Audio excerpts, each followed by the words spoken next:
Right, thank you. Some of you may know me as being one of the managing partners at Referential. What you probably don't know is I've actually spent the last 13 years volunteering behind the scenes, along with many of my peers, to help the Institute of Certified Customer Advocacy Professionals, shorter known as ICCAP, get up and running. The nucleus of the idea started about 13 years ago at one of the customer engagement conferences. There was a lot of discussion about making the role more formalized.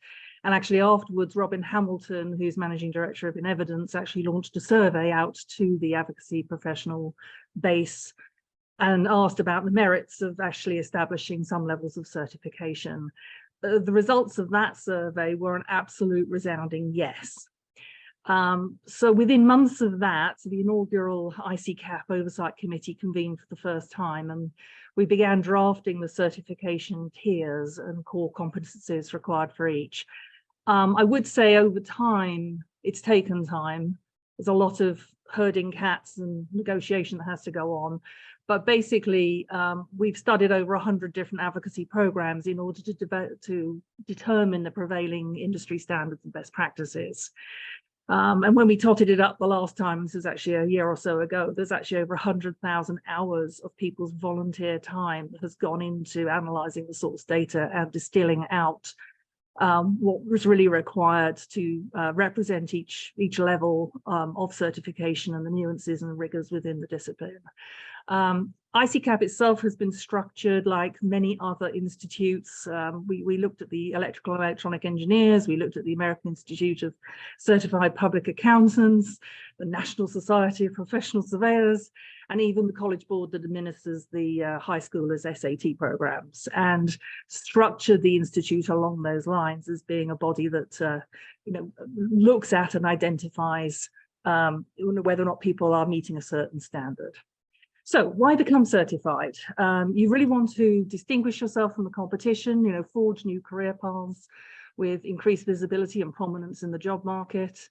You want to be able to highlight your ability to adapt to any customer engagement strategy, showcasing the wide range of skills and competencies needed to drive a successful customer advocacy program. You want to be able to gain verified proof of your expertise, industry recognized credentials, legitimize your career and accumulated experience, and indicate the knowledge in the customer advocacy industry. And fourthly, demonstrate your dedication to development and growth. Gain new industry knowledge and insights while demonstrating your continued pursuit of growth and self-development to management. In terms of the certification exams, level 1 is just the entry level. All you need to do is actually just pass that exam. Level 2 is actually a requirement that you have passed level 1 and that you have 2 years of experience, and that you then pass the level 2 exam.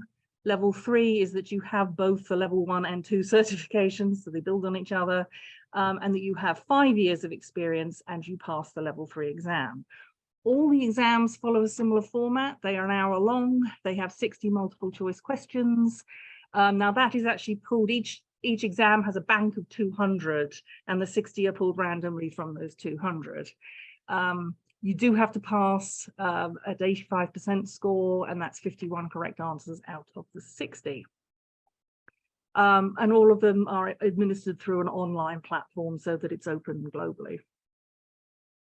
Past dates, I won't go into the details here, but I would just say things like pride, validation, learning more, being challenged. I think these kinds of words from both the new to the discipline and experienced folks alike show that they have derived great value from going through the certification process. Next slide, thank you. So in terms of, best data angles, I would say, the Institute validates the core competencies and expertise of professionals across all sectors of the customer advocacy and engagement industry. Those that do become certified, they are certifying their understanding and application of industry standards and validated expertise. I will pause for a moment and say there are some training courses out there that indicate a certification on completion. They are not ICCAP 1, 2, or 3 certifications. Those are separate. If you are interested in finding out the specific training courses that support the ICCAP certifications, please go to the website iccap.expert, and there is a page on the source training materials. And then finally, I'd like to say, as with similar institutions, the ICCAP 1, 2, and 3 certification are valid for 2 years, at which time the certification renewal is required. It just really is to ensure that competencies reflect prevailing industry standards, and the renewal really just requires a small processing fee and then demonstration of continued experience in the discipline or attendance of training or an appropriate event. It's pretty straightforward. So that's about it. I don't know how much time I have left. You're right at time, Helen. Perfection. Thank you. Great job.